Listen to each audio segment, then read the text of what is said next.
కర్కాటక రాశి వారికి 2026 సంవత్సరం ఏ రకంగా ఉండబోతోందో తెలుసుకుందాం. మరి 2026 కర్కాటకం వాళ్ళకి ఒక రకంగా ఇక్కడ మీకు ఫస్ట్ క్వార్టర్ కనుక చూసుకున్నట్లయితే జనవరి టు మార్చ్ కొంచెం స్లోగా ఉంటుంది, కొంచెం ఇమోషనల్ మంత్స్ ఇవి. ఎందుకంటే శనీశ్వరుడు ఆయన మాత్రం భాగ్యస్థానాన్ని చూస్తున్నారు, గురువు కూడా బాగానే ఉన్నారు. కాకపోతే రాహు యొక్క పరిస్థితి కానివ్వండి, లేకపోతే కేతు యొక్క ప్లేస్మెంట్ కానివ్వండి, కాస్త టర్బులెంట్గా ఉండడానికి అవకాశాలు ఉంటూ ఉంటాయి.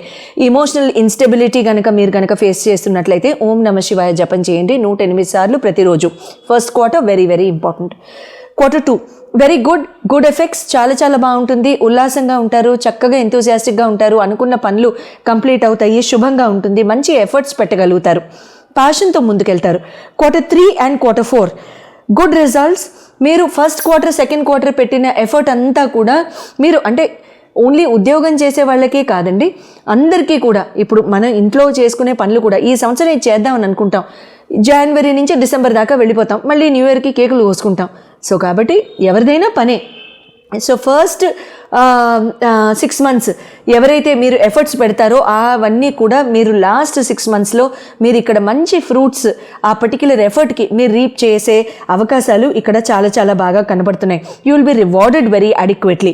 చాలా చాలా బాగుంటుంది. ఇక్కడ కర్కాటక రాశి వాళ్ళు రుద్రాక్ష మాల కొనుక్కోండి, ఈ సంవత్సరం కొనుక్కుని ఆ రుద్రాక్ష మాల మీదనే ఓం నమ శివాయ జపం చేయడానికి ట్రై చేయండి, శుభంగా ఉంటుంది. సోమవారం శివాలయానికి వెళ్ళి ఈశ్వరుడికి పచ్చి గోపాలతో వాటిల్లో నల్ల నువ్వులు కలిపి అభిషేకం చేయండి.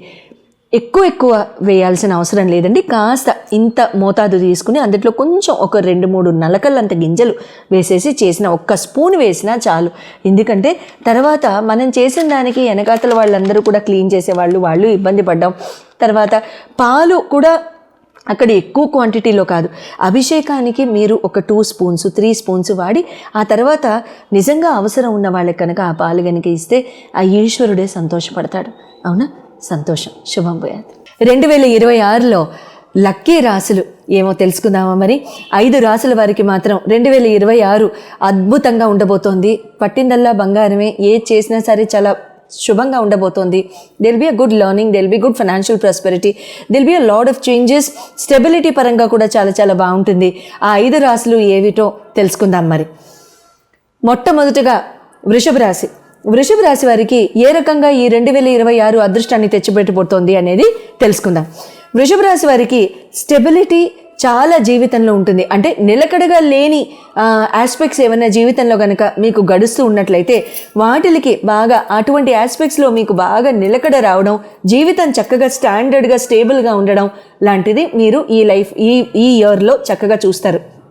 తర్వాత సక్సెస్ పరంగా చాలా చాలా బాగుంటుంది, అభివృద్ధి పరంగా బాగుంటుంది. మీరు ఏది చేసినా సరే చక్కగా fruits of that particular work will be reaped by you. తర్వాత ప్రాపర్టీ మ్యాటర్స్లో కూడా చాలా చాలా బాగుంటుంది. ఫైనాన్షియల్ ఆస్పెక్ట్స్లో ముందుకు వెళ్తారు, ఇబ్బంది లేకుండా హాయిగా కొనసాగడానికి బాగుంటుంది. ఫైనాన్సెస్ ఎక్కడా కూడా ఇరుక్కోవు. తర్వాత ఫైనాన్షియల్గా ఏమన్నా మీకు ప్రాబ్లమ్స్ ఉన్నా సరే అవన్నీ కూడా ఆ ఫైనాన్షియల్ ఆస్పెక్ట్స్ అన్నీ కూడా క్లియర్ అయిపోయి మీరు చక్కగా బ్యూటిఫుల్ రిజల్ట్స్తో మీరు ముందుకు వెళ్ళడానికి ఆస్కారం ఉంటుంది. తర్వాత సింహరాశి నెక్స్ట్ ఇన్ ఆర్డర్.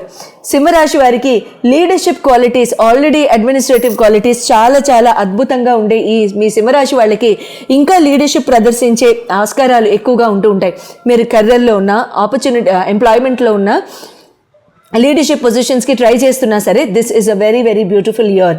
మేనేజ్మెంట్లో ఉన్న వాళ్ళకి, అడ్మినిస్ట్రేషన్లో ఉన్న వాళ్ళకి కూడా చాలా చాలా చక్కగా ఉంటుంది. ఉద్యోగపరంగా బాగుంటుంది, మీ మాట నిలబడుతుంది, మీ మాటకి విలువ అందుతుంది, మీ మాటకి చాలా చక్కగా మీకు బ్యూటిఫుల్ మర్యాద రావడం అనేది కూడా మంచి జరుగుతూ ఉంటుంది. కన్యా రాశి వారికి 3rd రాశి కన్యా రాశి వారికి ప్రోగ్రెస్ అనేది చాలా చాలా బాగుంటుందండి. కెరియర్ ఆపర్చునిటీస్ అద్భుతంగా వస్తూ ఉంటాయి. చాలా మంచి ఫైనాన్షియల్ ప్రాస్పెరిటీ ఉంటుంది. ఇన్నాళ్ళుగా జరగని కెరియర్ ఆపర్చునిటీస్ ఏవైతే ఉన్నాయో మీ లైఫ్లో ఒకేసారి విన్ ఫాల్ లక్ లాగా రావడానికి జరుగుతుంది. అసలు అనుకోలేదు, ఇది కుదరదు అన్నారు, ఆన్సైట్ ఆపర్చునిటీ లేదన్నారు అనుకున్న వాళ్ళకి వెంటనే వెళ్ళిపోవడం జరుగుతూ ఉంటుంది. సెటిల్మెంట్ చాలా చాలా బాగుంటుంది. కన్యా రాశి గుడ్ లక్. ధనుర్ రాశి ఈజ్ ఎ 4th రాశి.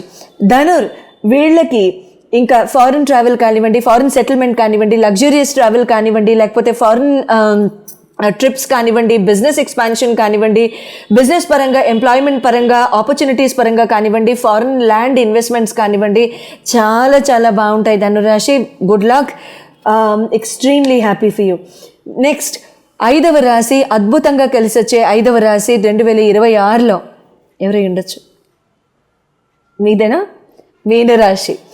మీనరాశి వాళ్ళకి ఈ particular 2026 it will be a very beautiful self learning, very spiritual year అని చెప్పాలి.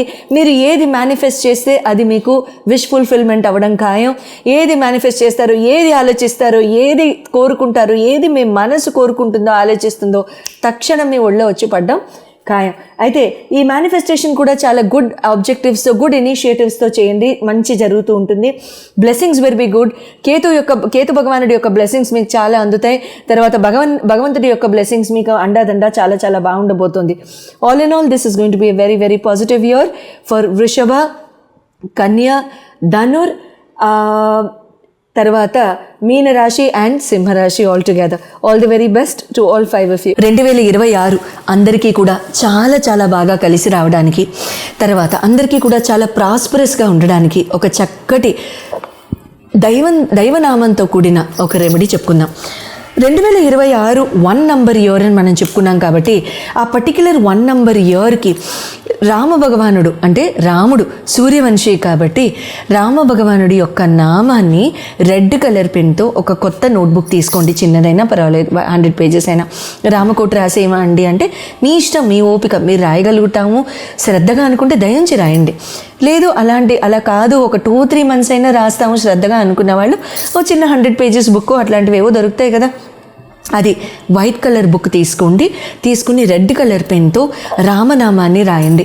జై శ్రీరామనో, ఓం శ్రీరామనో, జై శ్రీరామనో, జస్ట్ శ్రీరామనో, రామ అనో, మీ ఇష్టం, మీరు ఏది రాయాలనుకుంటే ఆ భగవన్నామాన్ని అట్లా రాయండి. అయితే అట్లా కనుక మనం రాసినట్లయితే ఖచ్చితంగా జీవితంలో ఎటువంటి అడ్డువులున్నా, ఎటువంటి మలుపులున్నా, ఎటువంటి చిక్కులున్నా, ఎటువంటి చికాకులున్నా, ఎటువంటి అవకతవకలు జరుగుతున్నా, ముందుకు వెళ్ళి వెనక్కి వస్తున్నా, ఒక సొల్యూషన్ లేదు, ఎవరితో చెప్పుకోవాలో తెలియదు అనుకుంటున్నా, మీకు ఖచ్చితంగా సొల్యూషన్ అనేది 100% 21 days to 40 daysలో జరిగిపోతుంది. చాలామందికి లర్నింగ్ ఇంపాక్ట్ అవుతూ ఉంటుంది, ఎడ్యుకేషన్ ఆగిపోతూ ఉంటుంది, బ్రేకులతో ముందుకు వెళ్తూ ఉంటుంది. లర్నింగ్ అనేది కంప్లీట్గా ఇంపాక్ట్ అవ్వడం కనబడుతూ ఉంటుంది. ఆ లర్నింగ్ ఒక్కొక్కసారి మీరు శ్రద్ధ పెట్టి చదువుతున్నా, ఫోకస్ పెట్టి చదువుతున్నా, ముందుకు వెళ్దాం అనుకుంటున్నా, అది ఒక పట్టాన సాగదు, లేకపోతే అవి ఆ డిగ్రీలు ఒక పట్టాన రావు, సంవత్సరాలు గడిచిపోతూ ఉంటాయి, ఆ చదువు అట్లా సాగుతూనే ఉంటుంది. ఎటువంటి పరిస్థితుల్లో లర్నింగ్ కానివ్వండి, జీవితంలో అభివృద్ధి కానివ్వండి, చూడండి లర్నింగ్ అంటే it is not only degrees, అంతే కదా. ఒక డిగ్రీ ఉంది అని అనుకుంటే దాన్ని లర్నింగ్ అని అనలేం, దాన్ని ఎడ్యుకేషన్ అని అనలేం. మానసికంగా ఎదగడం, బుద్ధిబలంతో ఎదగడం, మనసు రీత్యా ఎదగడం, మనిషి రీత్యా ఎదగడం కూడా ఎదగడమే. అందరూ పుస్తకం పెన్ను పట్టుకోవాలని లేదు కదా. ఇప్పుడు మన పెద్దవాళ్ళు ఉన్నారు, చాలా చాలా పెద్దవాళ్ళు ఉన్నారు, సగం మంది చదువుకుని ఉండొచ్చు, సగం మంది చదవలేకపోయి ఉండొచ్చు. వాళ్ళ పరిస్థితుల రీత్యానో, వాళ్ళకి అవసరం లేకనో, వాళ్ళ జీవనాధారం వేరే అయ్యుండో, ఏదో ఒకటి for some genuine reason, let us believe that. అటువంటప్పుడు వాళ్ళకి విద్య లేదు అని మనం ఎలా అనేస్తాం? ఏదో ఒక బుద్ధి బలం ఉన్నప్పుడు, ఏదో ఒక బుద్ధి సంస్కారంగా ఉన్నప్పుడు, సంస్కారవంతులే ఉన్నప్పుడు అదే బుద్ధి బలం, అదే విద్య, అంతే కదా. అంతేగాని మ్యాథ్స్, సైన్స్, సోషలే విద్య అని అనలేం కదా. సో కాబట్టి ఇక్కడ ఎటువంటి లర్నింగ్ అయినా మన జీవితాల్లో లేదు అనుకున్నప్పుడు వంట నేర్చుకుంటాం, ఒక ఆర్ట్ నేర్చుకుంటాం, ఒక హాబీ నేర్చుకుంటాం, అది విద్య కదా, అది కళ కాదా? అన్నీ విద్యలే. మాట్లాడడం నేర్చుకోవడం కూడా విద్యే, అవతల వాళ్ళ మనసుని హర్ట్ చేయకుండా ఉండడం కూడా విద్యే, అన్నీ విద్యలే. సో ఇటువంటి విద్యలు ఏవైనా సరే మనకి గనక మధ్యలో ఆగిపోతున్నాయి, మనకి ముందు వెళ్ళలేకపోతున్నాం అనుకున్నప్పుడు మీ జన్మ కుండల్లో చంద్రుడు ఏ ప్లానెట్ చేత పీడింపబడుతున్నాడు అనేది తెలుసుకోవడం చాలా చాలా ఇంపార్టెంట్. ఎందుకంటే చంద్ర భగవానుడి యొక్క ఆస్పెక్ట్ కానివ్వండి, చంద్రుడి మీద ఆస్పెక్ట్ ఉన్న ప్లానెట్ కానివ్వండి, they will play a major role in this particular regard. అటువంటప్పుడు మాత్రమే జీవితంలో up and down roller coaster or otherwise in terms of ఒక చిన్న మూవ్మెంట్లో వెళ్తూ ఉంటుంది లైఫ్. సో చంద్రుడు ఈయన్ని ఇంపాక్ట్ చేసే ప్లానెట్, చంద్రుడు ఆస్పెక్ట్ చేసే ప్లానెట్, ఈ రెండింటిని గనక శ్రద్ధగా చూసుకున్నట్లయితే అటువంటప్పుడు ఆ ప్లానెట్కి సంబంధించిన రెమెడీస్ చేసుకోవడం, ఆ ప్లానెట్కి సంబంధించిన డొనేషన్స్ ఒకవేళ అవసరం ఉంటే నేను చెప్పడం జరుగుతుంది. కాబట్టి ఒకవేళ కనుక నెక్స్ట్ టైం మీరు కాల్ చేసి తీసుకుంటున్నప్పుడు ఈ మానసిక ధైర్యం లేకపోవడం, ఇమోషనల్గా ఉత్తేజం లేకపోవడం, యాంగ్జైటీ, స్ట్రెస్, డిప్రెషన్, మందులు మింగడం, స్లీప్ టాబ్లెట్స్ మింగడం, ఇలాంటివి ఏవైనా సరే, ఊరికినే కన్నీళ్ళు రావడం, ఇలాంటివి ఏం జరుగుతున్నా సరే, this is one of the major reasons and the only reason. So next time మీరు కాల్ చేసినప్పుడు ఈ ప్రశ్న నేను ఆటోమేటిక్గా చెప్పుండకపోతే దయించి just please question me and I will clear it out. Thank you so much and all the very best.